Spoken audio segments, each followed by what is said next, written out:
tinawag akong pangit, pango. Hindi daw ako magiging tagumpay sa buhay at mag-aasawa lang daw ako ng maaga. Lumaki ako ng binubuli ako simula nang maliit pa ako. Dahil sa kulay ko, dahil sa ilong ko, at dahil sa buhok ko. Lagi nilang sinasabi na, island girl lang daw ako. Pagkulot, salot. Hindi daw ako magiging successful at mag-aasawa lang. Meron pang ang teacher nagsabi sa akin na hindi daw ako makakatapos ng pag-aaral kasi mag-aasawa lang daw din ako. Kasi that time, when I was in high school, may boyfriend kasi ako nun. Pero alam mo kung ano ang pinaka-mas masakit? Minsan yung mga judgment nanggagaling pa mismo sa mga kamag-anak natin. Pero, pinagpatuloy ko yung laban. High school, college, and then, nakagraduate ako ng Bachelor of Science in Nursing. Yes, I got pregnant after my graduation of nursing. And after that, mas tumindi yung judgment sa akin. Ang dami kong naririnig na sayang daw yung pinagpaaral sa akin. Wala daw akong mararating. And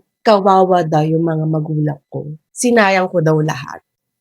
Nagiging emotional ako about this pag naalala ko lahat. Pero, that is life. Pero after 2 years, I decided na I have to pursue my dream, my career. Kaya nag-abroad ako. And fast forward after 13 years, ako na ngayon ang sumusuporta sa pamilya ko and bumubuhay sa mga anak ko. Kumbaga, ako na yung inaasahan nila. Matutulungan ko rin iba kong mga kamag-anak, mga tita, mga pinsan. I'm not bragging na I'm super yaman na perfecto yung buhay ko.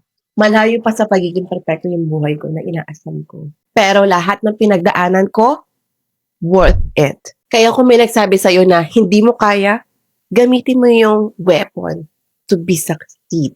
Follow for more real life stories and real life, walang filter dito. See you next time.